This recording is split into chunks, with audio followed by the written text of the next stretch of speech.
Perfect. What a good start. What a good start. What a good start. Your shoulders are extra pumped up today. Well, my food was not normal yesterday. Oh. So carbs were a little higher than normal and much later in the day. Oh, nice. Yeah, so. You worked out late last night, too. You usually Yeah. work out at like 11. The plan was to come in at like 11 or 12 like normal. Yeah. And then I'm like, okay, no, I still have things to do.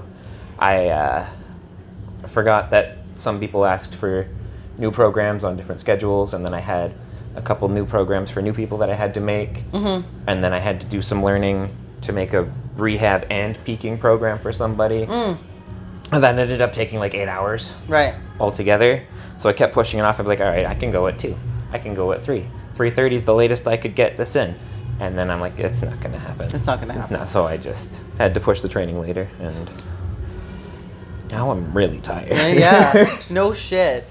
I was just telling... I'll tell the people that I had an intuition to come into the gym at 1 last night and come in and do some shit. And it's lucky that we did, because there's some shit that needed to be finished yesterday.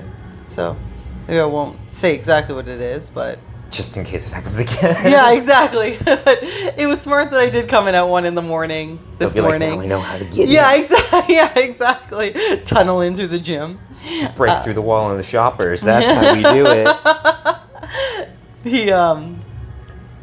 To go back to your previous comment, rehab programs take probably the longest out of anything. They take so fucking long, and I always think for some reason I don't think they're going to, but I also think because there's so many different names for rehab shit, that you have to give little descriptions of each one too, or find the video, or however. Then I'm like, fuck, that takes forever. So it's the things for the actual rehab. Yeah. And then you have to keep their training as normal as possible so that they stay engaged. And then an extra layer on top of this is I have to peak them for a show with specific movements, some of which they can't do. So it's I have to replace these with something so that their shoulders don't just wither away in these next 4 months. Just fall off. Yeah, so it's it was a bit daunting. I still have to fix a couple things up today. But yeah. I was trying to do a rehab thing for her. She wants a overall warm up thing, which I think is a really smart idea, which leads me into a thing I want to do later. But she was talking about how she wants just total body shit that she can do to stay as injury free, or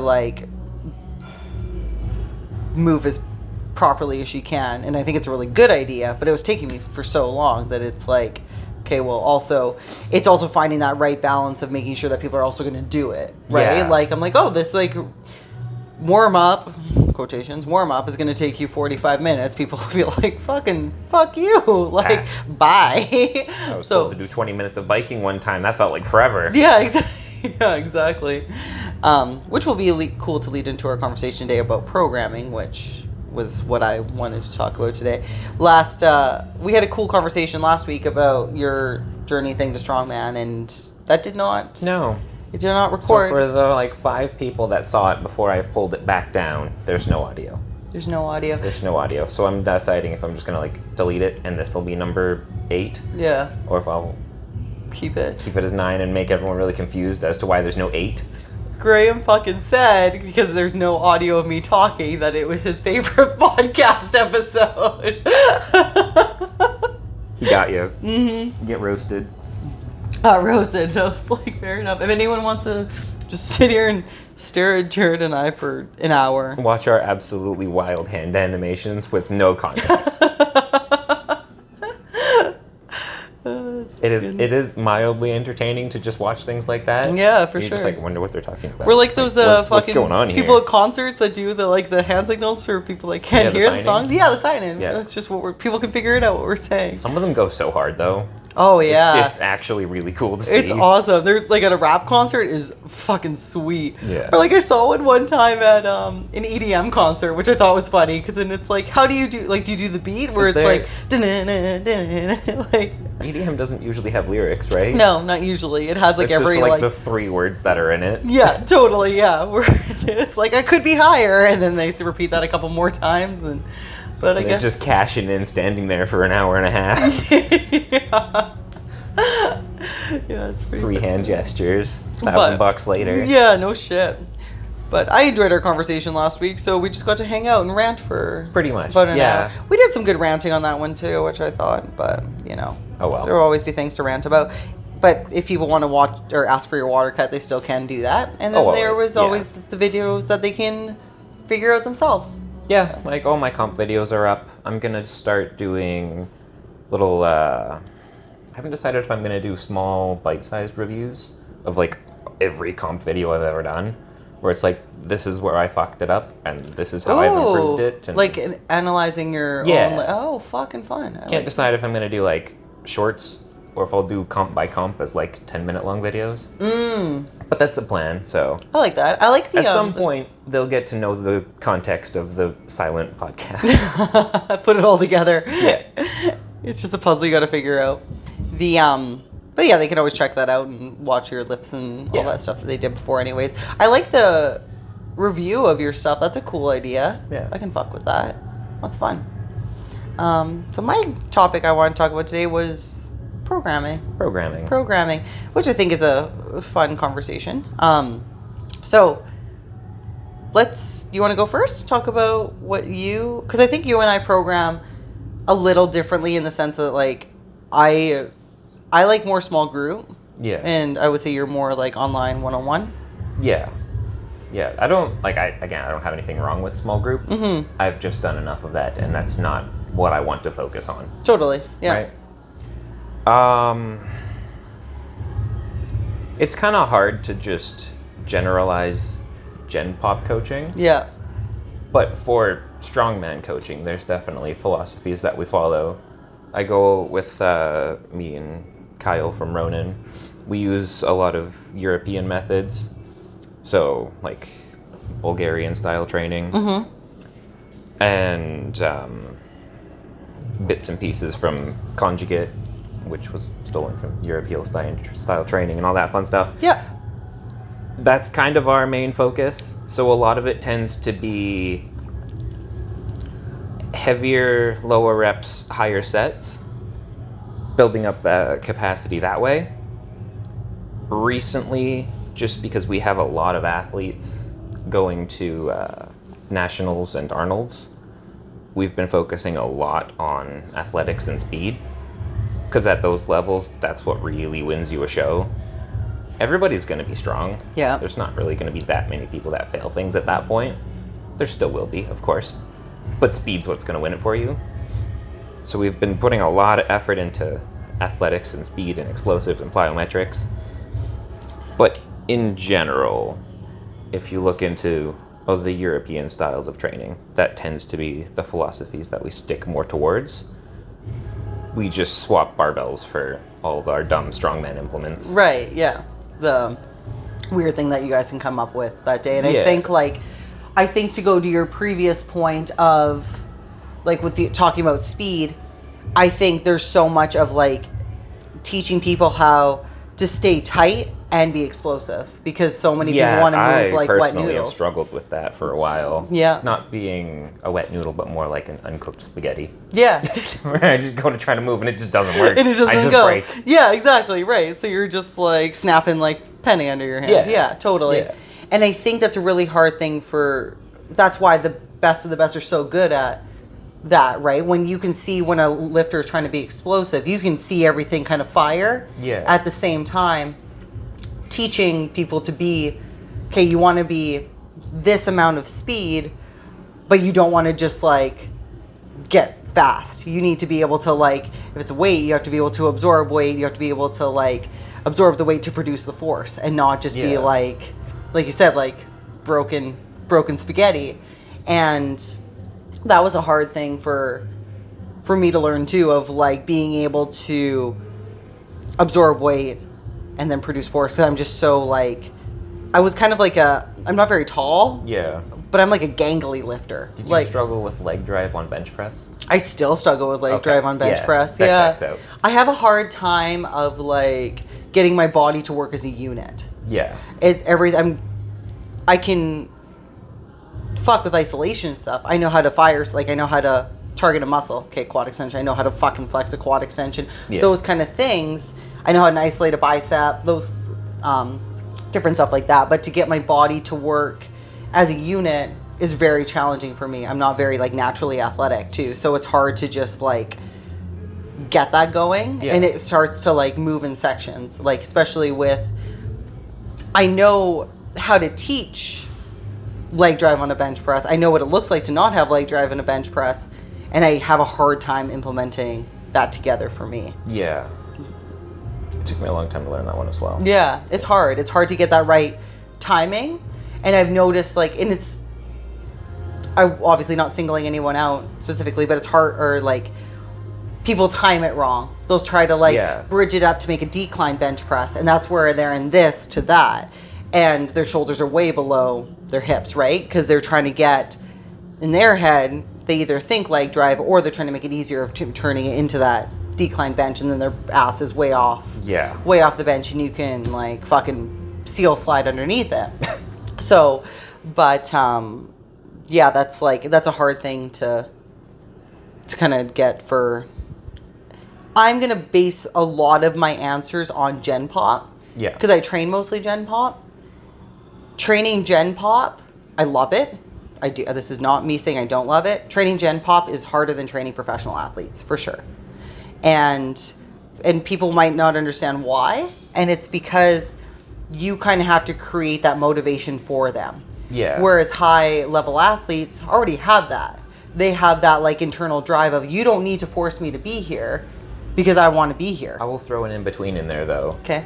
Training, we'll call them low-tier athletes. Yeah. Harder than all of it. I agree. Yeah. Because you have to get them to show up, and you have to provide all that extra effort that you provide to these professional athletes. Sure. But they don't do half of it. Yeah. And then they blame you for that. Exactly. Gen Pop will do those same things, but the programming itself is a lot simpler. Yeah. I agree with that statement, because I think let's put like, I'm just going to like, obviously there's different things for each one, but I'm going to classify each one. Like let's say for Gen Pop, someone that like sits at a desk for 8 hours at a cubicle. Yeah. That's who I'm putting as a Gen Pop right now. I understand there's a bunch of different things, but this is just for example purposes. The average one. Yeah, so we're going to say for example purposes. For a low tier athlete, we'll put maybe like an amateur like strongman or powerlifter in there. And then for high level athlete, let's go like NFL player. Yeah. So NFL player, I would even put like celebrities into that category, because celebrities and NFL players don't actually have the best strength programming, but it fucking works. And they either have like the athletic ability naturally in order to put, you train heavy, you get strong, you do X, Y, Z, you do well. Same with a celebrity. Celebrity has like, if anyone actually watches celebrity trainer videos, they're not very good. It's not good. It's not good. There's like 3 that are good. But they will look fucking awesome for that movie role. Yeah. And so there's that like level of like whatever it takes, because there's also, I think people forget, there's also very much, money is a good motivator. Oh yeah. Right? So if you're looking at someone that's like a football player, celebrity, they have not only the financial means to support what they're doing, that thing that they're doing is it. Yeah, for at least some of the day, they are paid to just train, to just make their body better. 100%. And they have all the resources available to make sure your body is recovering at maximum capacity. Yeah. And so I think like, and they may have some kids, maybe. Sometimes if they do, they'll have like either their partner that will watch them, or they have help, or they have like, when they're in whatever role it is they're doing, whether it's a football career or movie role or whatever, they're in. That's it. So the motivation for that isn't created by their trainer. Their trainer is to make them better at the thing they're already deciding they're going to do. Yeah. So there's that. And then you're also looking at, some $125 million contracts. Yeah, you're going to do what you need to do to make that stay. Totally. We're going a level below that. Powerlifters, strongman, they need other jobs in order to support whatever it is they're going to do. It's just an expensive hobby. It's just an expensive hobby. And then it also gets into the conversation of like what everyone else is doing. So they look at like the best of the best, like powerlifters or strongman. they look at whatever program they're doing, that doesn't mean necessarily it's going to work for you. Yeah. Right? There's also a lot of like what their background specifically looks like. So if that like strongman or powerlifting athlete, what is their background that they're coming from? Is it coming from a Gen Pop person who's only sat at a desk for X amount of time and maybe did track in high school and that's it? Yeah. What does that background look like too, of where it might not be the best of the best athlete that you're going to copy that program from. So I think those people are also hard too, because they're also going to go through probably more injury, I would say, than the top level athletes, to be completely honest with you. The top level athletes have very common injuries. Yeah, very and they've been doing it for long enough where it's they already know what all those risks are and how to avoid them. They've either done it already, or somebody else has been like, hey, don't do that. I did that this time. Fix this, and they're like, great. And it's a very recurring injury. If someone that has like an Achilles injury that's an NFL athlete, usually has the same one. Usually has that same Achilles injury, or if it's like a hamstring or shoulder. Yeah. They're repeating whatever it is based on the movement that they're having to do over and over again, the wear and tear on if it's a shoulder or knee or hamstring. It's very rare that they have multiple different ones, which strongman powerlifters do. Oh, yeah. They have multiple different shit all the time. They have more like people that are high level athletes have like usually that one or two sometimes on like a menu. The strongman powerlifter, they have a fucking charcuterie board of shit that's wrong with them. I used to joke with the guy where it was like, if you're not injured or hurting in at least 3 places, you're not training properly. 100%. That's so true. And every time he'd leave for a while and come back and be like, so what's the new list? He'd list off his things and I'd list off my things and I'd be like, great, we're still working hard. Great, yeah, we're still doing our thing. It's a battle for that, right? Like and then I think that goes with it, of where the expectation is that you're going to get hurt. Strongman power, you kind of have that expectation going into it. You have to be understanding and willing to do this despite the fact that it is risky. 100%. And if you are just too scared of getting hurt, you're not going to go very far, which is okay. Yeah. Some people don't want to. If it's genuinely just like a low tier hobby for you, totally okay. For everybody else though. Yeah. Just expect to get hurt at some point. Yeah. It's going to happen. And on the physical side of it, it is high risk, low reward. Internally, it can feel like a high reward, but that's kind of something to you. Like you have to decide whether or not it's going to be a high reward or not. Dialing it down one more, the goal of Gen Pop is to keep them feeling as healthy as possible. Yeah. Because they want to go skiing with their kids. They want to go to the park. They want to be able to like still play men's league softball. They still want to do multiple different things. Or they even just don't want to be hurting anymore.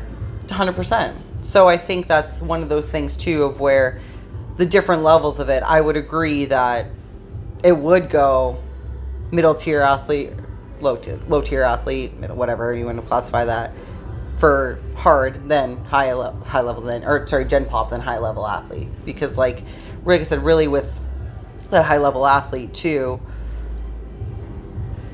if their motivation for doing whatever it is they need to do dies, their whole life goes down. Oh yeah. It's just gone. Yeah, it's like for them, it's like, you know how if you have to force yourself to go to work Monday to Friday 9 to 5 and you don't feel like going, well, you don't get paid. The same thing with a high level athlete. If you, that's a good way to put it. Right? So I think on that, it's like, well, there's that decision of, if I decide to not have this drive or this motivation anymore, all these things go away. Yeah. So I think that's why, like, whereas for Gen Pop, it's creating that motivation for them in different wins in the gym that can help complement the fact that they're here because they want to be healthy for the rest of their life, right? Yeah. So you have to find those wins for them kind of in the gym, because there's so many different forms of exercise that if you want to keep them interested in the program that you're doing, you have to find those wins for them, or else they're just going to keep trying a bunch of different things. Yeah. They keep trying a bunch of different things. They might not necessarily get the results that they want because you're trying too many different things. So I think now I'll talk about the way I guess I program is I've always loved small group, just because that's what I started coaching at 16, was always small group. Yeah. And... Keep talking. I'm just make sure this is still going properly. Eh? Yeah. Cool. That's just all I've ever done. I've had occasional one-on-ones before, and it doesn't, like I said, I don't care that people do one-on-one. It's not my exciting thing. It's not the passion that I have. For me, what I like about the small group, and this is just based off of my own experience, anyone that's done any other things, boot camp, Zumba, yoga, whatever your small group is, this is just based off of my experience, is I like the small group for the team camaraderie of it. Yeah. If somebody's never been on a team before, if somebody has never had that feeling of belonging somewhere, or on the flip side where they used to have, maybe someone has been on a team, but it hasn't been since high school, college, whatever. It gives you that little bit of like, we're in the trenches together kind of feel. Yeah. So I like that side of it. I like the side of the community it brings, the like, hey, I'm going to suffer, you're going to suffer with me, that kind of feel to it. So I like that side of it. I've also seen where small group training can go really poorly, of where I've seen, because I've seen so many different trainers try to do small group, and it's not for everybody. And I've seen it of where they'll give only the hot person in the group attention, where like they've not able to have eyes on different locations. Yeah. And you kind of have to have eyes like here, there, and everywhere when it comes to your small group. There's a difference between like really insignificant details of where it comes to like a bicep curl. Someone's doing alternating bicep curls, and I told them this time they have to do both arms together. Was that bicep curl a loss? No. That doesn't fucking matter. You're still training your biceps. It's fine. Like, on the hierarchy of things, that's not going to be the thing to make or break your progress. No. Right? So, and it's also trying. It's also like, hey, this week, like, your elbows flared out a little bit. Maybe this next week, why don't you try tucking them in a little bit? Why don't you try, like sometimes that first week is just like, let's just get a feel for it. Let's just kind of like test the waters. If it's a new machine, get a feel for it. You're never going to get that like perfect workout the first time you try it. No. It's just not going to happen. So a lot of it is that, okay, let's get a feel. Let's see how you move. You're not going to move the same as the chick that I've been training for 8 years, because this is only your 2 weeks in. Like, there's so many different things. The thing I'm going to give myself a little credit for is I'm pretty good at having someone that's never set foot in a gym before to somebody that's been here for 8 years be able to work out together. But it's also not the same program. So when I give that full structure of the program that I have, I've wanted to make the main movement of something that you can feel strong in. It's a number, it's trackable. So if it's like a block pull, if it's a bench, if it's a squat, it's something that's a 45-pound barbell is a 45-pound barbell. If you're continuing my program when you're in like Vancouver for 2 weeks and you're like, I have to go up 10 pounds for my squat. I'm just throwing random numbers out there. I have to go up 10 pounds for my squat. You know what that looks like. You know what that is. So, and that little bit of excitement for people of, okay, I couldn't deadlift like 135 when I started. Now I'm doing 185. So that's where I want to track like the most important progress for people, is that main movement of the day. So whatever that looks like. The accessory work that I have programmed is just all how it will complement the first thing. But that's also, I will swap that based off of what that person looks like at that time. So if like I have step ups, but I have this new person and I'm like, there's no fucking way they can do a step up on the block that I have planned for the small group. Okay, I'm moving you down to this one. Okay, step ups still aren't great. What can we do instead? What's the backup plan? So I have like a list of, okay, I know that's not going to work for this person. So what can I go through my Rolodex? And I'm like, we're going to go down 3 levels of tiers. Yeah. Someone that's been here 8 years, yeah, you can do the step up, but you're going to do them weighted, you're going to do them slow, et cetera, et cetera. So there's levels based off of how I know that person performs, based off of how long I've been coaching them for. So the structure of the program is based off of how can I get people to feel strong. Yeah. Because my goal is I want them to feel strong when they do other things in their life. When they go to like the beach with their friends and they're like, oh, we can tell you train. Or they're like moving a couch and they're like, oh, I practiced bracing when I went to pick up that couch and now my back doesn't hurt. Sweet. Awesome. One of my favorite things is people that are like, yeah, I spent like 8 hours outside on the ground gardening, and it's the first time I didn't stand up in agony. In pain, right, 100%. I love that. I like that too, where it's like, hey, you're doing these other things in your life that clearly what you're doing for training is working. Yeah. And so how I can make them as strong as possible, actually able to like function in like with kind of functional training that people like to throw out now, which is not fucking like standing on one leg, doing a lateral, then into a lunge, and then a burpee. Like, that's not function. No. So, wanting to actually that's just cardio. yeah, exactly. You're just a circus act. Like, yeah. And so, trying to get them to be able to feel strong, be able to function, and still have that little bit of cardio in there. So, I'll be able to throw in like bikes or sled or different things to be able to make sure that they're still getting their heart rate up a little bit. I'll throw in drop sets for fun. If it's a new person, I'm like, hey, you're not going to recover fast enough from that. You're not doing drop sets. So it's small group, but I try to make it as individualized as I possibly can with the tools I have based on knowing what that person looks like when they perform. So I also don't really like group training in a sense of like, I don't really like boot camps. No, I don't really like boot camps. Boot camps are... If you're just going for just basic general health, get your... Hello? Hi? I guess it's locked. They probably can't open the door. Sorry, there's somebody here to sign for a parcel. Oh, thanks. Wait, why didn't you sign? You're my woman. Okay, thank you. Your name? Bianca. Thank you so much. Thank you. You're hilarious. Always know you can sign for me. You're amazing. Thank you. Here's a package. We've been waiting for you. Awkward silence. Yes, boot camp is fun to be able to be a part of something. It's good to like hang out with your friends and you just want to just work out. You just want to fly through some shit. If you want to just sweat. Hit the, we'll call it the minimums for being healthy, boot camp's fine. If it's the movement that you choose and that you like doing, nothing wrong with that. If you want to progress in the sphere of fitness or strength or whatever you want to call it, it'll work for the first little bit if you've done nothing before that. Yeah. But it's going to taper off really fast. It tapers off really fast. And so I think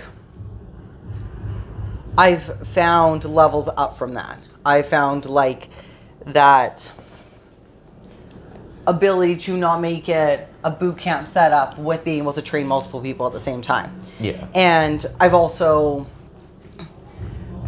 I don't comment on everything, but I pay attention and clock what people say. So if I watch someone that's squatting and I don't have them do the same amount of warm-ups as somebody else. I'm like, hey, I have that person doing 3, maybe this person needs 5. Maybe they need extra warm-ups. Maybe they need to like do extra box jumps to warm up. Maybe they need to work on explosiveness. Trying to figure out what that person needs. And then if it's important enough to them to add those in, then they will. If it's not, cool. There's the information they don't want to discard it. That's fine. Yeah. But I gave you the the information, and whatever you do with it is up to you. So when I've noticed someone that can't be explosive into a squat, okay, well, what can I add in for them to maybe get that a little bit more? What do they need in order to make that happen? It's going to take a little bit of time, but what do they need to make that happen?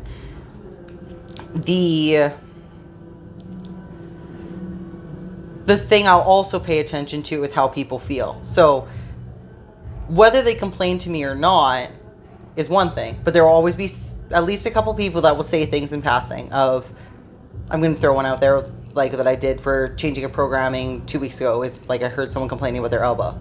Okay, I heard 3 people complaining about their elbow that same week. So it's like, what do I need to change in the second week so that elbows aren't irritated as much? Okay, I switched out a heavy tricep exercise to some band press downs. Yeah. See how that feels for a couple weeks. See if people's like elbows recover from that. Whether that means that somebody is like their elbows are irritated from golfing 3 days that week, or if someone's like their elbows irritated from playing tennis, whatever it is, if they're the ones that are vocally saying something, it's not like the other people aren't going to benefit from throwing that in there too. So, if you have somebody, if you have 3 people that say their elbows are hurting, and you swap the movement out that's, in theory, causing the pain, are you assuming that everybody else is also feeling that pain? Yeah, and just might not say it. Okay. Yeah. And then I'll also see if there are other exercises are able to progress better because their elbows aren't as irritated. So if like maybe their triceps aren't as like sore, so maybe their bench is going to move better on the following week. Maybe their dumbbell press is going to be better because maybe their elbows aren't irritated or triceps aren't as sore, something like that. So they're still getting that progression in somewhere else. Maybe that person's elbows don't hurt at all. Like maybe they're just like, no, I'm totally good. Where's that energy going to go to instead? So then it can also be, well, then let's see if we can up the weight on this exercise instead. Something like, so it will change based off of like if that other person feels good. Yeah. So because a lot of the time people also there's people that overly complain, and there's people that don't complain at all, and there's the people that will say things in like a jokingly passing way of like, oh, my body feels like shit today. Yeah. Where can I find that balance between all 3, right? So because if the person that's not complaining at all, because they're the best clients, but they're going to still feel stuff eventually. Yep. And it's where can they still get that built-in like recovery exercise, or that exercise that the other people that are very vocal about it, where can that person benefit still? The person that's not complaining about anything. And because the person that also doesn't complain about anything is going to be the person to say something when their injury is when it's actually an injury or something to be concerned about. Yeah. Is probably when they'll say something or shit starts to move weird. Because you can tell the person that's been like, the person that just shuts up and does it, they still will probably shut up and do it, but the way they move is different. Fair. And that's something I can see in person. I have a client, she doesn't fucking word, like, not a word of a complaint ever. But I can see in a squat where her hips shift a little bit, where she doesn't normally do that. Yeah. I'll be like, your back's bugging you today. No, it is. Like, so what can we do in that side of things? So I think what's also good about the ability is that I can see that if it's a large group where everyone is doing the same thing at just like a timed base of, let's say, like an Orange Theory or a boot camp or all those things, your job isn't to prevent injury at that. You're not a trainer in that to prevent injury or care about somebody's injury. You're just there to give them a good workout. Give them a good workout, keep them going, keep energy high. Keep them sweaty. And that's kind of it. Totally. I will also take the time to give somebody extra help if they need it. So it's not like one of those things where I'm like, well, it sucks to be you. I have a lot of the answers for rehab shit. So I'll give them these things. So maybe that workout that I have programmed does look different. Maybe it's different for them for the next 2 weeks. So it's still changed on the fact of what that person is like capable of doing. I've also, when I used to get trained in, because I used to get trained in small group training, I didn't like when guys and girls would get separate workouts. That's stupid. Yeah. So I was like, I want to like bench with the guys. So I wanted girls here to be able to bench with the dudes. Like, everyone can burn together. And if someone specifically says to me, hey, I want to work on a little bit more of like arm growth or something, I'll give them the next, like, these things to swap out or change it based off of the conversation that they've had with me. And I'll be like, oh, on this day, instead of doing this, this, and this, you're going to do this, this, and this. So it's a substitution thing too. Yeah. But I think listening to like the needs of what your client wants in a logical way always works well, not based off of just like a feeling that they're having. Like, if they're just feeling like shitty because they ate too many chips on the weekend, your workout doesn't need to change. Like, what does that mean? That means you need something else. Like, you just need to like complain a little bit about, like, I'm a chick. We complain about being fat all the time. Like, it's just one of those things we just do. And it's not right. I'm not saying that, like, I condone it, but we all do it. Like, everyone has their moments of insecurity. That doesn't mean you're, like, programs or workouts need to change based off your insecurity. That just means that, like, you're looking at the wrong thing to focus on. Yeah. So I've kind of created my own set of goals for clients based off of, like, what I think they're capable of, what I think they want. If they tell me otherwise, then I'm not like, well, I said this.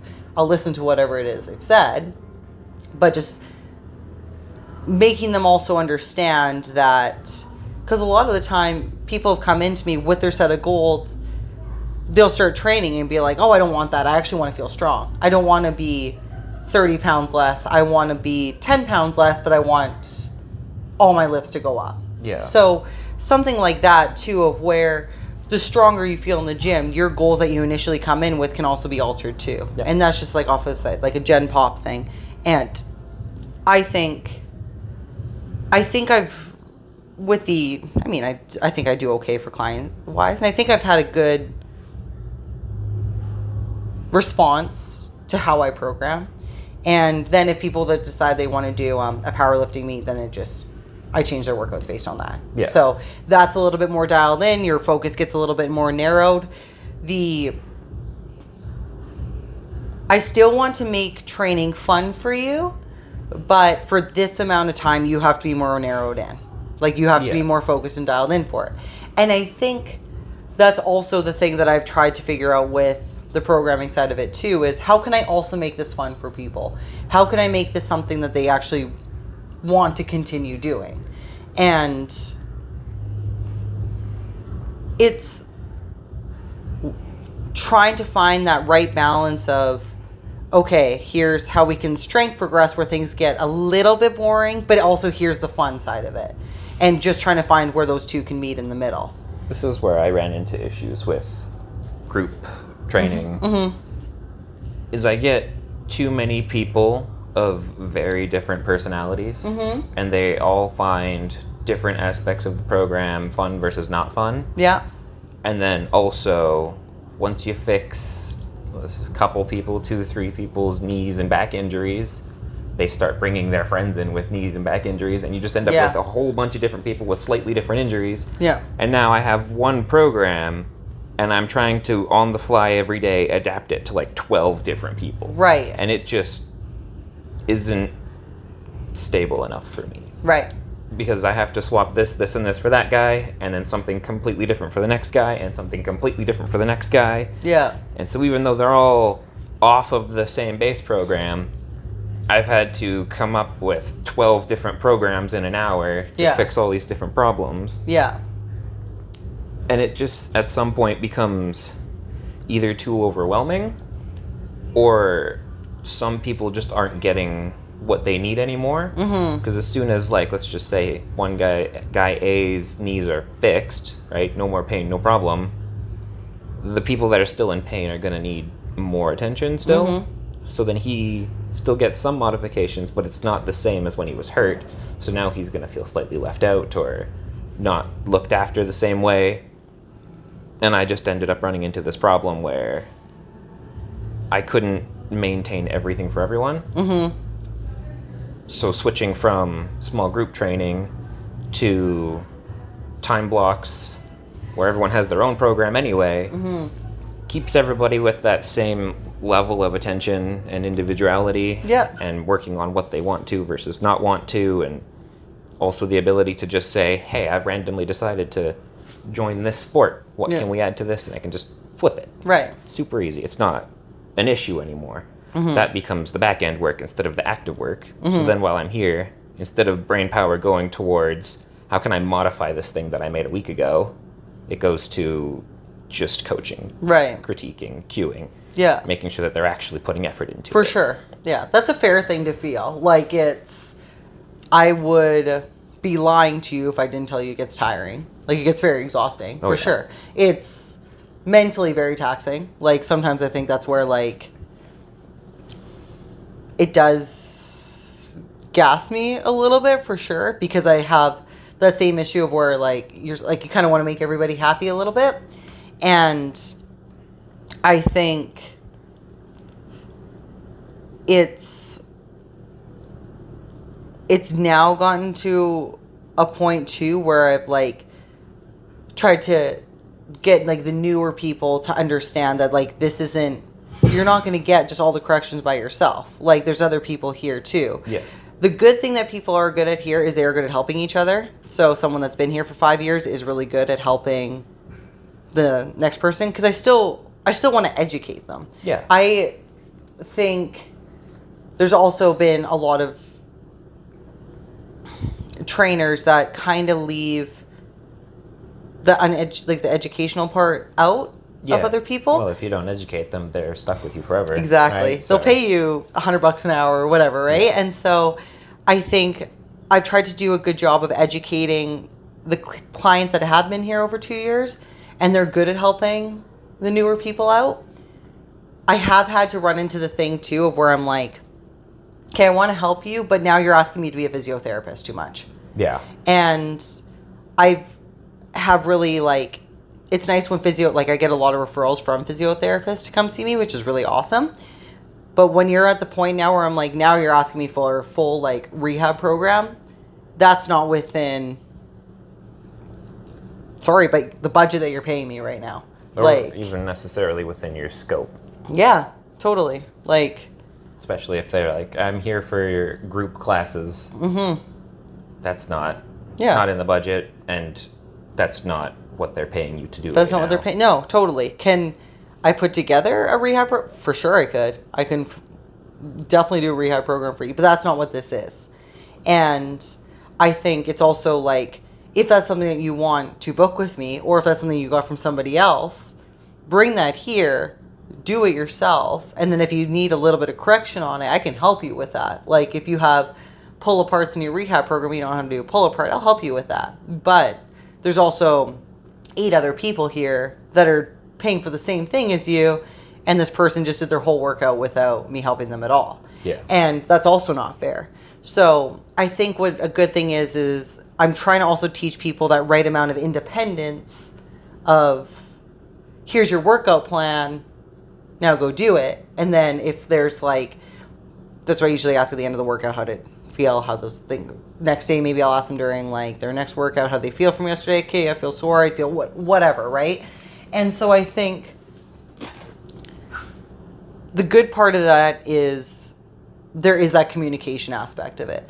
And I try to do the workouts ahead of time to see how I respond to it, to see how I feel, because I kind of like what I put together. I made it. I like it. Yeah. So I'll do it and be like, okay, I think this is too much volume here. This is not enough here. Whatever it is.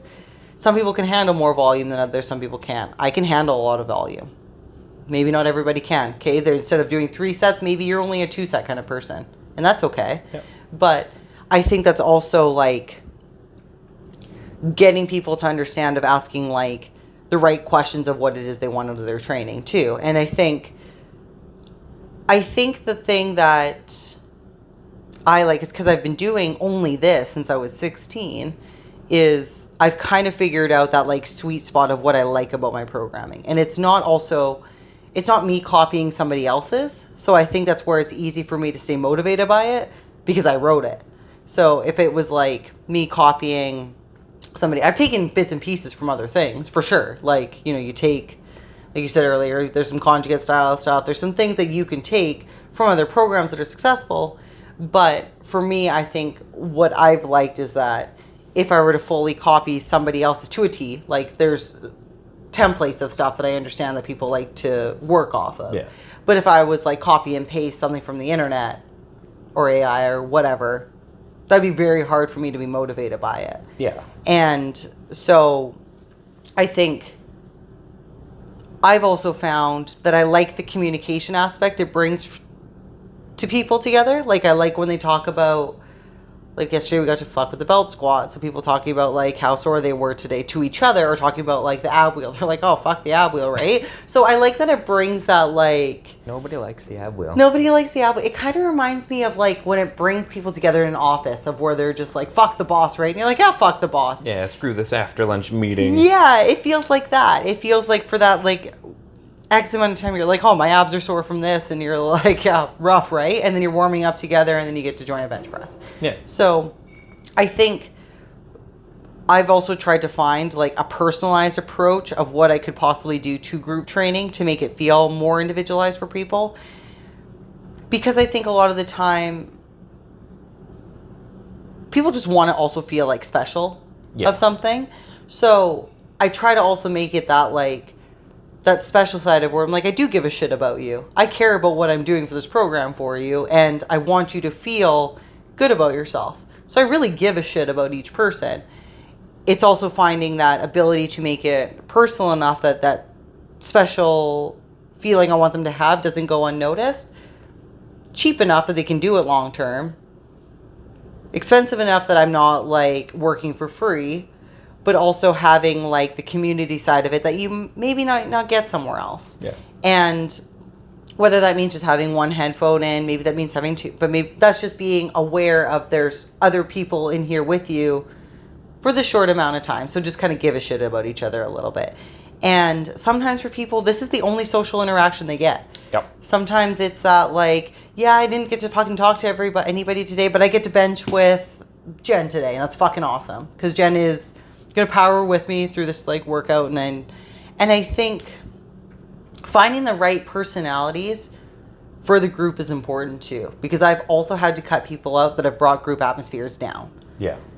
I understand that we'll see people in a very emotional side and emotional state and blah blah blah, but if you're negative every workout, that's not fair to group style stuff. Like, and sometimes with maybe with my personality, or maybe that it doesn't seem to work that long for people. Like it doesn't seem to, the people that's personalities don't fit into my small group usually don't stay. No. And that's okay. That doesn't mean it's anything like wrong with them, wrong with me, whatever. I'm just not the right fit for you. And you know what? There's 1,000 other people that could help you.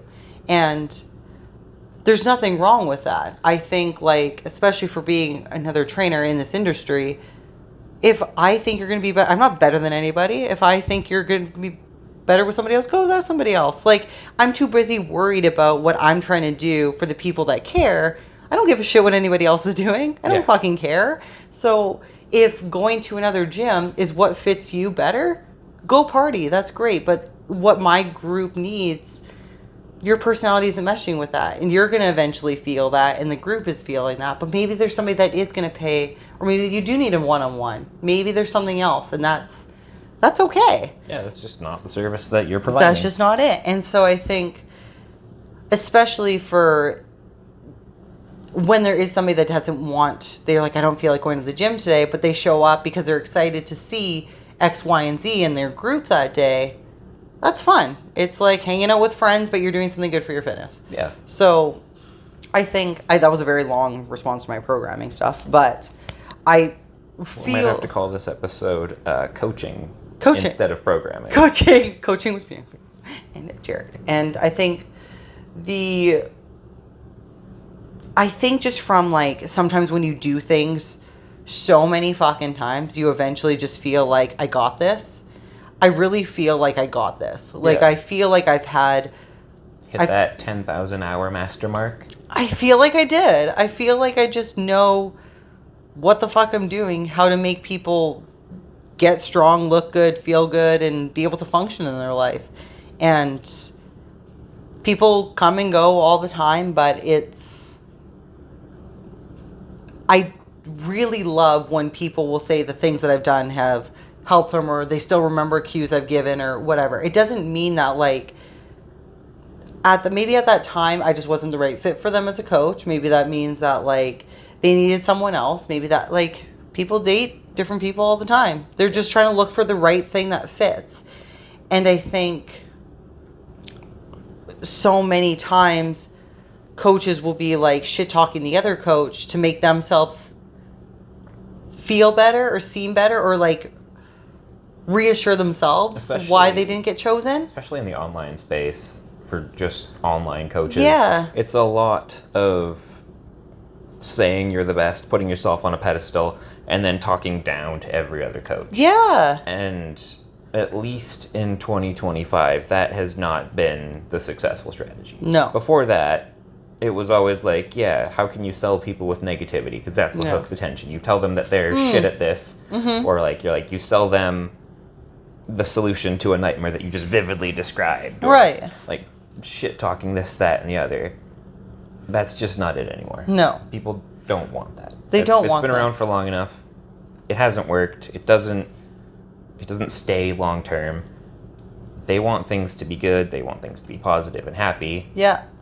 So instead of shit talking everybody else, just upsell yourself a little bit. Yes. And then the good things that you've done for people. Absolutely. It doesn't have to be any negativity in it. No.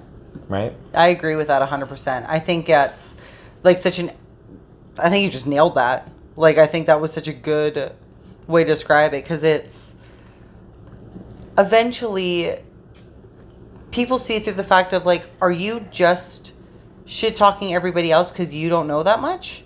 Because that's what eventually it seems like to me. Yeah, it very much does seem that way. Right? Because I'm like, yeah, I really love my job. I love programming. I love what I do. And I know the answers to a lot of things of this industry. And if somebody's going to like sit there and shit talk me, is that going to get you 20 more clients? I don't think so. I really don't think it's going to get you that.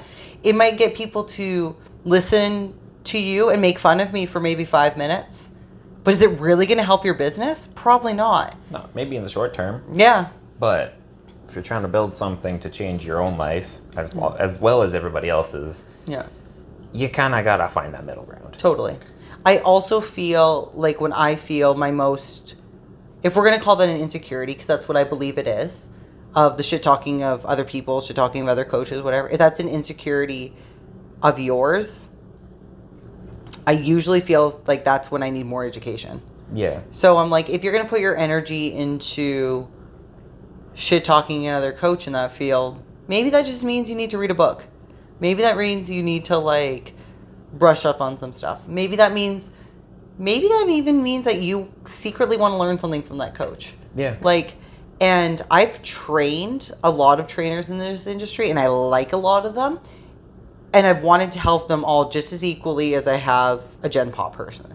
And I think because at the end of it, all I'm thinking about at the end of the day is how I can make my coaching and my gym better. Not who I can make fun of today. Yeah. Like, and because also it's not going to make me feel better about myself. It's not going to pay my bills at the end of the day. Like, if I shit talk 5 other trainers and my landlord's like, where's your money? And I'm like, yeah, but I'm better than these trainers. He'd be like, cool, where's my paycheck? Like, where's the rent? No one cares what you deadlift. Yeah, exactly. And I think you're right of where that like negativity side is dying on that, because like there's also the slight ironic side where the people that are always, they're like, shit talk this, shit talk that. Why do I only have negative clients? Yeah. What did you just brand yourself as? Yeah. The negative coach. Totally. They're going to come to that because that's where they're going to feel accepted. That's a really good point. I like that. And maybe that's why I can party with small group, because I genuinely like every client that comes here. Yeah. And I have days where like I'm tired just like the next person, but I do my best to try to be positive. And I think that's why you and I work well together, is you're not like coming here like gossiping with clients in corners. You're not like making other people feel like excluded. Like, you're very welcoming of people. And I think that's why everyone here works so well together. Yeah. It was like when someone had the conversation with me about if you and I reserve different time slots to coach for our different groups. I'm like, no, we just figure it out. Just mesh. We just mess. We just figure it out. Like, we're also like, and I think this is the cool part about that like community aspect, is that people can share. Like, you know, there's... If our clients just start to mingle and it ends up becoming like one big group and they're like, hey, I want to try Bianca's program for a couple months.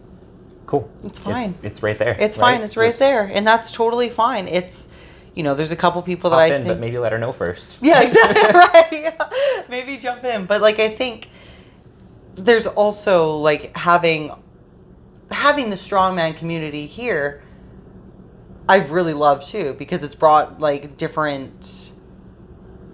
I mean, it brought us together, but it also has brought me, like, a different side of a community I think is really cool. Yeah. Like, to have that strongman environment here and, like, be the headquarters for it. I really like it because it's that same community feel that I think is super important. And I think, like, watching you with your clients and, like, learning about your clients has been really interesting and cool for me because it has a different...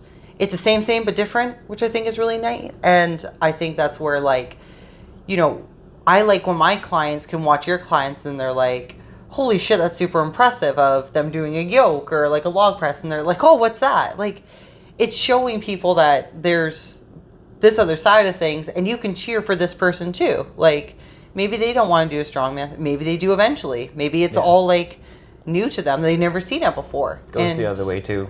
Yeah. Every time you have clients doing bench press, mine are like, what's that? How are they lifting that much? Yeah. What's going on? Right. It's cool. It's cool to be, like, inspired by the people that are around you. And I think that's, you know, where if you're going to spend, like you said, most of your time, like, shit-talking each other or other coaches, it doesn't bring that, like, that positive environment that people want. People are surrounded with negativity all the fucking time. All day. They're getting hammered at work. They're annoyed in traffic.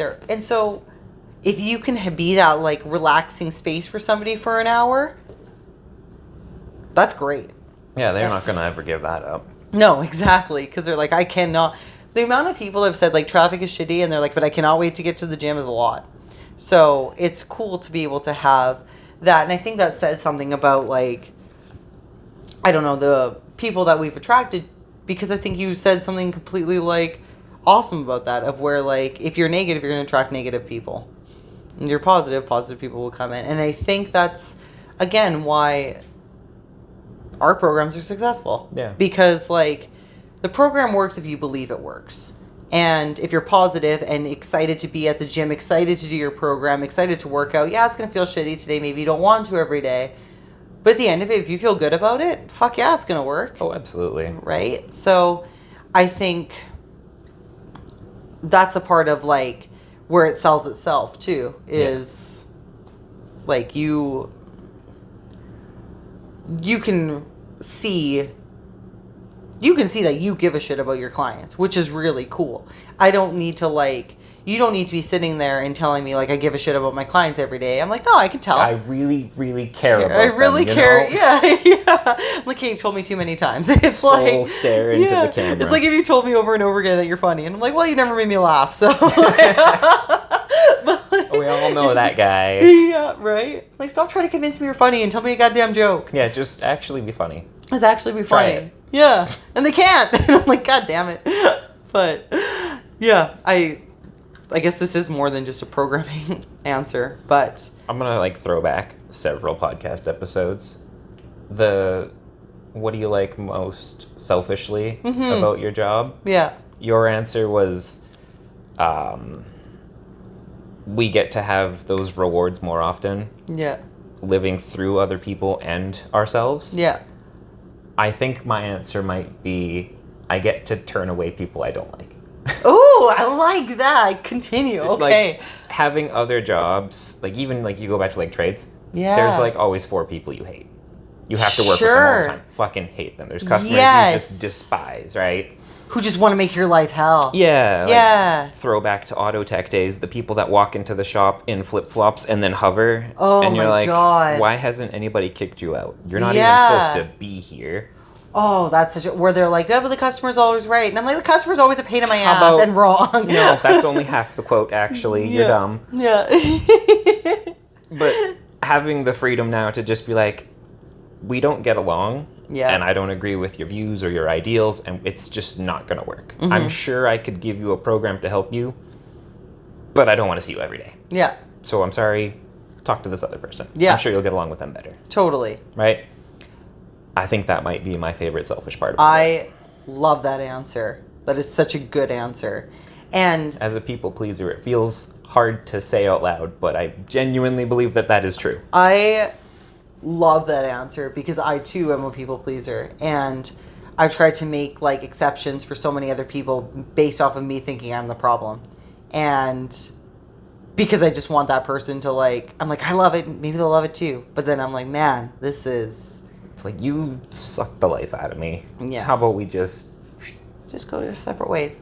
And I think that if you want to take a flip of it, of where you're like a people pleaser, you're technically doing that person a service because they're going to get better results for them somewhere else. This is true. Right? Yeah, long term, it's good for them. Yeah. Short term, it hurts a little bit. Yeah. But totally. It has to be done. It has to be done. And I think that's a very good answer.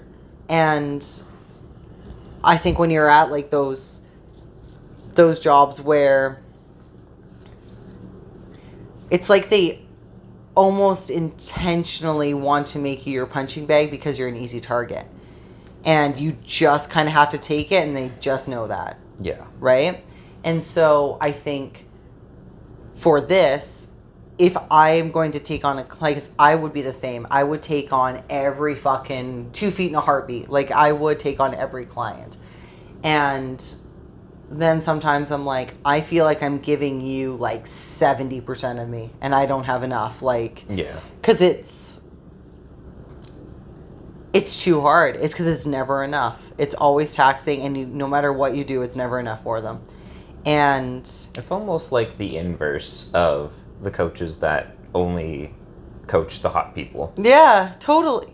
Yeah, backwards. interesting. We're just only coaching the people we like and turning everyone away. Yeah. Whereas they're only giving their attention to one person. Yeah, totally. That's very interesting. Because it was hard for me too to like just eventually start sending people away. But I'm like, the thing is it kind of reminds me of a relationship too, of where you're like, maybe that person isn't doing anything wrong. They're just not the right fit for what I'm able to give them. Yeah. Right? So it's the same with like the way they talk to me, I can find like very disrespectful. But maybe to somebody else, that's how somebody else likes to get spoken to. I don't know why, but it's possible. It's out there. I mean, cucks exist. But next gym upgrade, gym cuck chair. Gym cuck. Cold iron cuck corner. You just gotta take the broken hamstring curl and like actually put it in the corner. Swap the places with the treadmill and then rotate it slightly. Should we get a sign that says cut corner? Cold iron cut corner? That'd be bad. That'd be hilarious. You gotta fix the curl first though, so that people actually sit there. Shit, that's funny. We can like, just when someone's doing curls and they don't know, we could just like, yeah. That's funny. Get some LED signs. Yeah. That you can't read when they're off. Yeah, so but as soon as you sit on it, it just like turns on. Oh, I like that. That's funny. So we're not going to actually do that. But that'd be really funny. That would be hilarious. That'd be so good. How to make your gym go viral on the internet. Yeah. Gym cuck chair jokes. Sure to work. Nobody's done that before. Sure. It's new. It's new. We'll see how it goes. See how people respond. What, how do I word this question? If you, I guess that would be, this is a different way to word it. I guess like in the beginning of like your coaching, your career, you probably had to just train whoever and wherever, right? Like, yeah, so I went from just coaching friends, family, like unofficially, because I was the gym guy. Right. To straight into group classes, shadowing coaches. Like, there was no in-between independent step at all. It just went from 0 straight into group classes. Small, medium-sized group classes, depending on what your cutoff is. But I feel like that's personal. So yeah, it was just whoever walks through the door, whoever got signed up by anybody at any time of the day. If they were in your class time, you just suck it up and give them the best. Yeah. There's no workaround. Mm-hmm. Even like sometimes you'll get assigned one-on-ones, right? So it's like even then you might not particularly enjoy the person, but you're already paid to work with them, right? Right. So it's a little bit different. And I can see why that. How to say this politely? I can kind of see why that would put a bad taste in your mouth of small group training. Yeah, I wouldn't say that it's a bad taste in my mouth, because I went in expecting that, expecting to have people that I didn't get along with, that I didn't like, or that didn't like me. Yeah. Fortunately, the majority of them were totally fine. Yeah. Not a single issue. Some of them, even though I don't work with them anymore, I'm still friends with them, and we hang out outside the gym. Right. Right? Totally. Like that's a thing that happens. But I'd be lying if I said there was a few that I am happy I don't have to see anymore. Sure. Totally. That's not the part that's left like a bad taste in my mouth. I feel like that's just to be expected when you're an employee. Right. Right? I feel like that's just a universal employee experience. Right. Working at Domino's, working in a wood shop, working in an auto shop, doesn't really matter if you're working for someone else. Yeah. You're just going to have to deal with people you don't like. Yeah. Because you're not the one who calls the shots. Right. You're just the worker ant for them. Totally. Right? Yeah. And I'm not fully opposed to group coaching.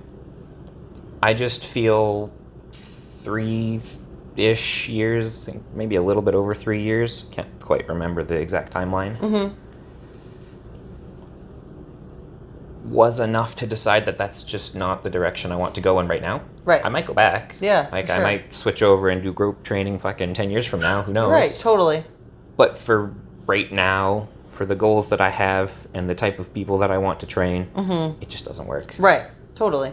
Like, it's nothing against that system, nothing against your system. It's just not what I want right now. Yeah, totally. And I think it's cool to be able to have this conversation of, I'll say 2 different opinions, because I like agree with yours as well, but like kind of 2 different sides of the coin, right? Like they're just 2 systems that work towards the same goal. Totally. Yeah. Like we have, I would say our passion for it all leads kind of the same way of what we want to get this person, like what our goal is for those people. Yeah. Eventually it gets to that same part. We're just kind of on 2 different paths to get kind of that same, to that same place. It's the same idea as like you can take an elite weight class CrossFitter, an elite weight class powerlifter, an elite weight class strongman. They're all going to have a lot of strength. Yeah. Athleticism in general, like probably a similar physique if they're all in the same class. They took extremely different modes to get there. Yeah. Right? So, many paths, same destination. Yeah. You eventually get to the same place. And I think that also very much depends on, like what that person wants and how, if they want to get to X goal based on the speed of that too. Right? So if somebody does want to do like a powerlifting meet to me and they want to do it sooner than what I have programmed on the board of getting strength wise, then I'm like, well, then your exercise selection gets more narrowed. Yeah. And I think that's where, like, for something of what I'm training these people, like my people for, is I want them to have that similar feeling of what a powerlifter and a strongman competitor get, of that like PR feeling. Yeah. But with the aspect that they can still like, okay, you can still be in and out of the gym in an hour 15. If you want to spend a little longer, you can go an hour 30. But, then you can also do, maybe you want to go hiking with your friends. Maybe you want to go kayaking. Maybe you want to play beer league, baseball, or whatever, right? Like, if someone then gets into the conversation with me, if they're like, I want to be a competitive powerlifter, then that's where I'm like, well, certain things in your life have to shift then. Yeah, if you're doing it just for fun, I would encourage you to go out and do other physical activities. 100%. Right? Yeah. Don't just limit yourself to picking things up and putting them down. Yes. Become a well-equipped human for the world. Yes. But as soon as it's a hyper-specific goal of competitive powerlifter, you have to narrow things down. You can't go and play beer league on the weekends unless you're just not drinking at all. Yeah. And you can't give it 110 and fucking tweak your ankle sprinting every Saturday. Totally. Because now your squat suffers every week. Right. You have to prioritize. Some things have to give. Yeah. And for people that if I want them to be able to do this long term as something that's just supposed to help complement their life, then that hyperfixation doesn't have to happen. You can give a shit about working out hard here. You can give a shit about doing like your rehab stuff so you can squat with no pain. So you can do all these things. But as soon as you decide that, okay, I want to be a top level competitor, that's when you have to start making a decision of how important is it to you? Is it important enough to give up beer league baseball? From hobby to lifestyle. 100%. It makes that switch. And so I think for people that don't want to make that switch or want to do, there's a difference between doing, I'll do whatever it takes to be the best, and I want to be the best for what I'm capable of. Those are two different things, right? And so if you want to be the best, that's all about like how many things are you going to sacrifice? Yeah. If you're like, I want to see what I'm capable of, that sacrifice list isn't as long. Yeah. Certain things have to give. Like that's to people of, I went out with my friends this weekend and didn't drink. That's a win. That's like a successful weekend. Yeah. Because you're coming to squat on Monday and you feel better than if you were drinking and being a piece of shit on the weekend. And those are the things that I think I want people to be able to make decisions that they can feel good about that they're doing. Yeah. Because people feel good about that. I meal prepped on the weekend. I feel good about that. Good. Awesome. Then you're not going to eat like a piece of shit for the week. And you start doing those things that you're proud of and checking them off the list, that makes you closer to the person that you're capable of being. Yeah. Right? And I think that's where like I'm trying to get everyone to feel as close as they can to that. And a lot of the time where I had an issue before was I wanted people to make more sacrifices than I think that they actually needed to. Yeah. Or that they wanted to. And so I'd be like, oh, they could be here if they just gave up. And I would start like making this in my head of how far I could get them. I have the opposite problem. I go the other side of the coin where I'm like, this is just a general thing that you're adding to your life, right? Not consuming your life. Yeah. So the people that get all frustrated and sad that they spent 14 hours at work and can't make it to the gym today because now they're only going to get 4 hours of sleep and they got to get up at 3 a.m. Mm-hmm. It's like, just chill. Like, yeah, you're going to miss one day. We'll come back Wednesday. It'll be fine. Like, grand scheme of things, you lost such a negligible amount of progress that it does not matter at all. Yeah. And I forget to turn that off for some people, because some people do need your side, where it's like you gotta fucking be on them, you gotta be cutting things out. And I struggle to make that switch where I go too soft on people a lot of times. Right. Where I'm trying to like encourage them to just have it be an aspect of their life and not their whole life. Right. And I think that can go from just making those small changes, right? Of little things of where like, okay, could you like, maybe you worked a 14-hour day, but maybe could you come in for 45? Could you come in for an hour? Could you just try to walk on the treadmill for 30? Like try to, you know what I mean? So I think it's also one of those things, because I think people can be really full of excuses too, that I'm like, the more I let them sit in their excuses, the more they just start to get comfortable with that. And so I think before, my issue of I was a little bit too far of where I'd be like, oh, they have to give up all these things. And now I'm like, I can see what this person is capable of.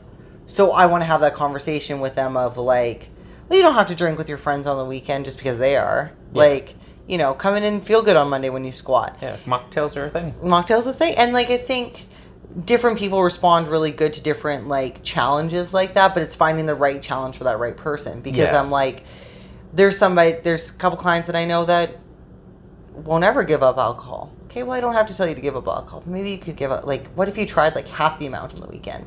And they feel good about it. Whatever their like goal is. Have you programmed in alcohol people on their nutrition plans?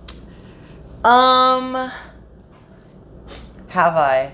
A couple times. No, I have. And I have, because I don't drink. Yeah. So I have zero idea of what an alcohol serving is.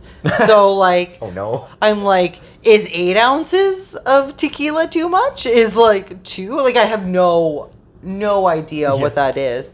And so I'd be like, oh, like a glass of wine seems like a lot. And someone's like, no, that's not 4. Yeah, exactly. They'd be like 1 bottle. And I'm like, what? Like, I don't know. Yeah, I'm like, I don't know what considers like a serving to people because I just have no fucking clue. But I have programmed it in before to people. I had one lady who wanted to drink 2 glasses of wine every single day. So in her menu that I made for her, I put that specifically in, like the brand and everything that she liked, so it was accurate. And she's like, why don't I get as much food as I did before? And I'm like, because you're trying to lose weight. Yeah. And you want to drink 400 calories of wine every day. Yes. And she ran it for like 2-3 weeks, and she's like, I'll cut back. It's fine.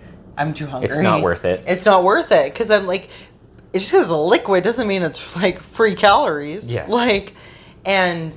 I genuinely enjoy watching people make that switch where they're like, yeah. Fuck, he was right. They're like, that's a lot. And I'm like, yeah, you're getting 1 slice of bread for the whole goddamn day for carbs, and you the have rest bread is and your... a Kraft Singles cheese slice. I'm like, you're Get on the out. prison diet right now, just because you're an alcoholic.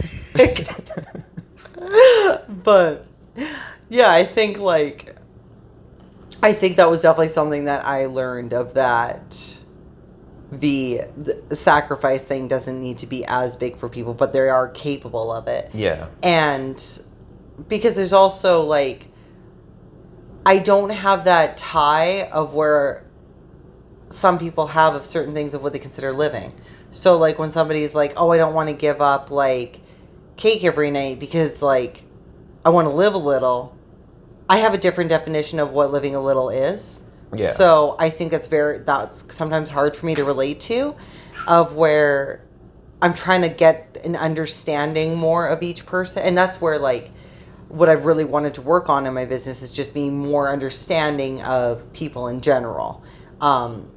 Which I'm not from like a sympathy perspective, because I can feel that by myself, but from more of like an understanding of what it is they actually need versus like what they think they are just comfortable with. Like, if living a little is eating cake every night, why don't we try something else? Why don't we try, like, maybe you're not finding the right thing to be excited about. Because I just don't, maybe you could have like cake like once a week. Maybe it's like, because or we swap it for just a lower calorie sweet treat. Yeah, totally. Like, why don't you try going for like a walk with your dog, or why don't you try like find something else to be excited about? Because like, to me, training is exciting. I fucking love training, and so that's my excitement value. For living a little bit, I don't have that connection. I don't make that connection with food. Yeah. Like, I enjoy food, and I love having like, we'll have like a celebration nachos here and there, or celebrate, but it's always like tied to, it's not tied to like just the enjoyment of just that. Like, I don't know. It's more the like, we're having like, we planned for like a nachos and football kind of day. It was a fun day because we had like, we were watching football and got to hang out with each other and like enjoyed each other's company. I don't have that like real connection of like your living. Food is social. Yeah. Their food is reward. Yeah, totally. And so I think that's where, like, I'm also that person that needs to, like, I need stuff to look forward to. Like, I can grind for work and train and all that stuff, but I like concerts. I like festival. I like seminars. I like comedy shows. Like, I need things to look forward to that way, but I don't have that tie of, like, I'm excited for this comedy show so that I can eat whatever the fuck I want. Like, the connection isn't quite there either. Like, that's fair. Does that make sense? Because I'm like, well, like, I don't think about that. So I'm excited for the concert and hanging out with my friends or whatever it is that I do. I know we'll go for dinner beforehand, but I'm not thinking about that. Like, I'm not hyper fixated on that. And I think, and I know sometimes for people too, that like piece of cake is kind of the same thing for that like glass of wine, that they think about that all day because that's what their reward is at the end of the day. Like you said, the social and the reward part. I guess I could put training under that for me. Like, I feel like training is my reward. I feel like I'm so, even though I can't do exactly what I could do before based on like an injury thing, I feel so lucky that I'm able to do what I can. So that feels different to me. It also feels like a way to like clear my head and feel good. Yeah. So I think that's kind of where, like you said, the reward part is different. I'm a little stuck on that reward thing right now. Where it's, you're also dieting. Yeah, you're dieting harder than me. What month are we in? 8? 9? Yeah. Something like that? Yeah. That many months of dieting? Yes. And then also, I made the flip of hobby to serious competitive. Sure, right. So, food can't be a reward, and training's become less of a reward because it just has to be so serious and locked in. Yeah, it's repetitive. The goals are too big. Yeah. And then new business means work takes a lot of time. Yes. And I'm just at this point where I'm just like, I don't know what to, like. Yeah. Who the fuck am I now? Right, yes. I just live here again. Yeah. I went through this training exercise with my business coach where we were supposed to describe aspects of our lives to humanize ourselves online and throw up other things that are unrelated to fitness and training in our stories just so that people could get to know us better. Okay. And I could not complete that exercise.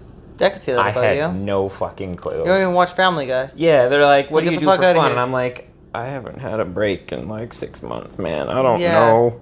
Yes. I have a backlog of things that I want to do. Mm-hmm. I haven't started or touched any of them in months. What is it? It's like a bunch of games and animes that I've just been watching go through trends where I'm like, I would love to play that. I see. And like then a video game. Yeah. Okay. And then it just waits because time has not allowed. Right. And that's like, yeah, I think that's a huge thing of where Hashtag first world problems. Hashtag first world problems. And like, it's cool that your goals are so like narrowed in that way too, of what it is that, you know, you're trying to get, because that will eventually like pay off. It's just, what is the short term, no rewards. Yeah. Cry about it. Hashtag first world problems. Yeah, I guess like I'm trying to think of something I don't even know the answer for you. I don't think there is one right now. There's just not enough time. Yeah. I'm going to say this super pessimistically. Mm-hmm. There's not enough time to enjoy the world right now. Yeah. That, or I'm just really bad at time management. That's possible too. It could be that too. It could be that. I feel like that probably plays a part, but not the full thing. Yeah. I think that's also possible too. Like, time management is a very like, I've noticed that's kind of where I've really tried to like dial in my shit. Yeah. And that's where like I try to plan, like things are kind of planned to like the minute, which is hard for having a business, because I want to be able to talk to people and be able to like talk to people that I don't necessarily see on a regular basis. But like things are kind of based to the minute of stuff that I do things. Yeah. So I crash very hard at the end of the days. And usually just fall asleep by like right after dinner. But I also am very like, I do plan a lot of stuff to look forward to. I'm definitely one of those people, because I just get very like, maybe that has to do with the small group. I feel like I can't give you all of me if I don't have a second to recharge. Which is fair. And so I think that's where, like, that's why I do go to comedy shows and festivals, and I try to come back better for those people, because I struggled really hard with being able to fully feel relaxed when I'm on vacation, because I'm constantly stressed about work. Yeah. Yeah. I think about this place all the time. I went to Mexico for a wedding. Yeah. And after being there, I was there for 10 days. Mm-hmm. And after the 4th day, it'd be like the evening and everyone's just like sitting around getting drunk. And I would just be like doing outreach and whatnot. Yes. Just could not turn it off. Yeah. I did find a client that ended up paying for the entire trip. Nice. So like, hell yeah. Wasn't a loss, but also Sweet. like, should have been a vacation. Yes. Shouldn't have been doing that. Yes. What really helped me was something that Graham said, because I just couldn't get my head right into like shutting off about business. And he's like, now with how wonderful the world is, he's like, think about how lucky are you that you can worry about your business when you're on vacation. And I thought that was pretty cool, because like I couldn't figure out a way to like shut off from it. But then we'd be like at a comedy show or a festival or something, and I could make a post for the gym, or I could message a client back, or I could see like how things were operating here. And I feel like for me, it's almost like my kid. Like when people are like, oh, I have my kid left with a babysitter and I can't like stop thinking about it. I feel like now I have a good balanced understanding of, I want to check in on how my baby's doing, how everything's functioning, how everything is going, but I can still enjoy what I'm doing. And I think before I tried too hard to force myself into being like, don't think about it at all. And then I'd be like stressed that I was trying to force myself to not think about it. Yeah. And I think to have that ability of like, it's cool that I care about something, for you, that you care about something so much that you give a shit about it when you're not even at it. But also like, how can I enjoy time with my partner? How can I enjoy different concerts and different like events and being present without just still hyperfixating on my baby? Yeah. And it's a hard thing to find that, I guess, because then it's like you want to be present for the people that you care about because they're there for you, but then also like, okay, but I need to do this for work now too. Yeah. So it's finding like, I don't know, I guess I hate like kind of trying to find that right balance of it all. Yeah. Right. And it is hard too when you're like hyper fixated on that goal, especially for what you're trying to do. And it's almost like, I would say for me, the hyperfixation switched from like I still want to compete, but I would say like gym growth is more important to me at this point than competing. And that's okay. That's a good thing. But it's definitely like, whereas before I would say competing was more important than growing my business. Yeah. Because I felt like I couldn't be 100% in both. No, you really can't. It was so hard. And my gym was able to grow slowly but gradually. And I would say now I'm like hyper fixated on growth. And I think maybe that's why now I don't say constantly, but I crave that like getaway or that reward, because I'm like hyper fixated on growing it, that I'm like, okay, now I'm like gassed, like mentally I'm fried or something like that, right? And I think like for yours is going to be that's going to be like taking over for a bit longer, because you have nationals, you have Arnold, you have all these things that are like, you know, kind of grinding for it now. Yeah. Right? And it's cool because like not many people get to do those things too. So, and you also don't know what's I'm so a person on like, you don't know what's going to happen tomorrow. And so I think it's one of those, if you like push those goals too, that you're like, what if like, you're like, I'll go to the Arnold in like 5 years or something like that. What if you die? What if you die? I have that like huge issue of where I'm like,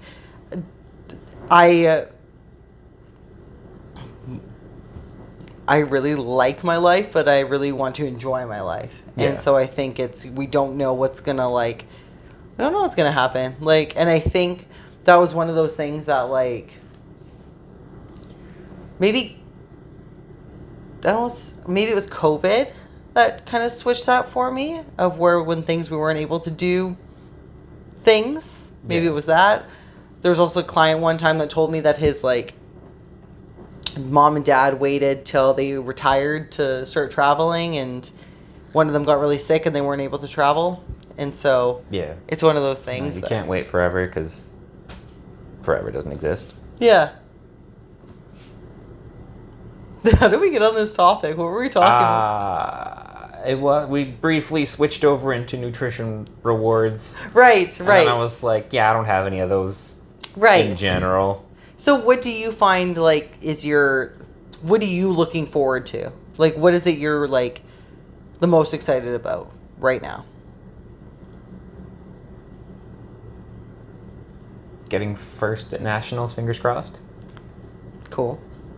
Yeah. Gotta get first because then I can move up a weight class. Then you can move up a weight class. And then I can eat a little bit more. And then you're going to be just like fat kid reward all the time. You're going to come rolling into, you're going to take up I'm going to give you both chairs. I'm going to need a bigger chair. No, the sad part is it's just going to go to maintenance. Yeah. Because I'm already in the weight for the weight class up. Right. Yes. So just the maintenance phase. But, 2,700 to 3,000 calories is a hell of a lot better than 1,700 to 2,000. Yeah, that's a good increase. I like that for you. That'll be very exciting. And I think that's where you can also be able to like, I don't know, have a more maybe clear answer, because it's like, it's hard when like the energy that you get from food is so limited. Yeah. I'm not pleasant when cutting. I've heard that about you. Yeah. Shut up. I'm nice in public and on the internet. But I'm a little grumpy at home. And I can admit that, and that's okay. Just a little grumpy. Yeah. At like 8 p.m.? 9 p.m. At like the whole day? When I don't see you. Yeah. Let's keep it that way. The whole day? Yeah. Okay, fair enough. Yep. Public smiley face on point. Yeah. Sorry. Gotta fake it till you make it. Put that mask on. Yep. Just a little grumpy. But them shoulders are shredded. Jared also got asked to arm wrestle at the... Oh, yeah. There's a video. I'll show you the video. There's a video. We did this Valley View block party on the weekend. It was quite successful, actually. And this kid it was a lot came bigger up... than I thought it was going to be. It was so much bigger than I thought. And there's a lot of people that came up and No offense to the block party. Just didn't know it existed. But they can run a goddamn party. There was like pizza and shit. It was awesome. We didn't have any, but it was there. Wow. Did you have pizza? Oh, I didn't have pizza. I did, yeah. But I know like half the dudes at the Domino's tent, so. Graham made a couple burgers. There's pizza. There was root beer floats. There was bouncy castles. We didn't have a bouncy castle. We'll get a bouncy castle for next time. Can't bring our cuck chair to the Centennial Park. We'll bring the leg press. And this guy came up to Jared and asked him to arm wrestle. I would say he was a kid. Yeah, he was a kid. Probably like mid-early teens. I think it was like right? 16. Like, yeah, I'd call it 16. Yeah. We have a video, though. And Jared pretended to struggle, and that was really good. Well, so he walks up. He says, "Do you arm wrestle?" I said, "No, I do strongman." He says, "Do you want to arm wrestle, like, right now?" And I said, "Sure." The thing about new people arm wrestling, because I don't arm wrestle, I am strong, but I do not arm wrestle, is when you have two new people going really hard against each other, that's where injuries happen the most. So especially with younger people, I don't know how hard to pull. Mm-hmm. So I just tend to just sit there and wait until it feels like they're slowly running out of energy, and then you just gently put them down on the table. Right, not tear this kid's bicep off. Yeah, I've seen too many arm wrestling videos where as soon as, like, the kid gets pulled against his fucking forearm just gives out or his wrist just dislocates, and it's... I don't want to see that. No. Can you fucking imagine if you put like kids cast in the arm or arm in a cast? No. It'd be fucking I don't annoying. want to imagine that. No. And they come by here and start giving us shit. But God damn it, Jared. This is how you get rehab clients. That's how you get rehab clients. You break their arm. At their request. At their request. He came up to you and he asked for this, like, he asked for it. Yeah. So. Kids watching too many Darren Levitt videos. Yeah. Just doing weird wrist things. Yeah, and it's like... Like, I just sat there and waited, but he's just constantly doing this with his wrist. Yeah. He needs to watch Over the Top with Sylvester Stallone, as do you. That's right. Yeah. Lack of your 80s movies. You see the list? It's just ever-growing. That should be part of your reward list. Like, every day, I swear, somebody's like, have you watched this? Be it a series or a movie? And I'm like, nope. I'm going to put together a list that I think you should watch. And that can be part of your reward list later on in your life when you have... Time. I also assume you'll watch shit like I do, where you put 5 minutes on, you fall asleep. No. I fall asleep all the time. Fall asleep. Oh, I fall asleep quite a bit. There's the quarterback documentary series on Netflix, which is really fucking awesome. But I've had to, like, rewind it because I just keep... You're watching it in TikTok length videos? Yeah, pretty much, because I just fucking crash. And I love it. It's really good. I just cannot stay awake. You need to watch it while you're doing your cardio. I do, yeah. I need my cardio show. But then I listen to... What podcast do you like? I listen to podcasts. I like ours. I don't listen to very many podcasts. Oh, right. You said you just listen... No. I'll, like, listen to audiobooks, but... I don't know. I struggle with finding the right podcast. Right. I've listened to a couple episodes here and there of various things, but I don't have, like, a go-to podcast where I'm, like, waiting for next week's episode. Right. You just kind of randomly listen to it. But yeah, where it's like, we're going to talk about this topic. I'm like, all right. Right. I like podcasts. I want to like podcasts. I just... Also, you look at things and it's like, we're 800 episodes deep. Yeah. And that's too much. Too much. Can't start it. I like comedy podcasts. Like, I like Matt and Shane Gillis' Secret Podcast is hilarious. I like Stiff Socks with Trevor Wallace. It's fucking hilarious. That's the title. I love it. It is so funny. It's so good. And, I mean, I like the Kill Tony podcast, but I watch that with dinner on Monday nights. And the RX Radio you'd really like. It's from the instructors from Prescript. Okay. So it's like Muscle Doc. Yeah. Sometimes like some of the other instructors are on it, and he'll have different people on, and he's really like a philosophy dude too. Like, he's very knowledgeable and that kind of stuff. So they talk about a lot of training stuff, and those are like where I have my certifications through his Prescript. Yeah. But they're really good to listen to. Like, they're funny and they're like knowledgeable. It's fucking awesome. So RX Radio, I really like. I'll check it out. Awesome. But yeah, I like a good comedy podcast. I'm listening to Dave Grohl's book right now, recommended by Graham, and it's pretty awesome. It's a fun listen. It's just Dave Grohl, just talking about his life, so it's good. But Dave Grohl doing Dave Grohl things. Yeah. And then I like a good sex podcast once in a while, about blowjobs and shit, or cut corners at gyms. I'd believe it. Yeah. Not a single doubt. No. Well. What a good note to end on. If you got any good sex podcast recommendations for Bianca, you know where to find her. Send them my way. Sweet. Leave letters, slip them under the door. Would just cut out letters from magazines. Yeah. Sweet. Well, that's it. That'd be funny. That would be just funny. Wake up and you just bunch of fucking letters here on the floor. A bunch of fan mail. Yeah.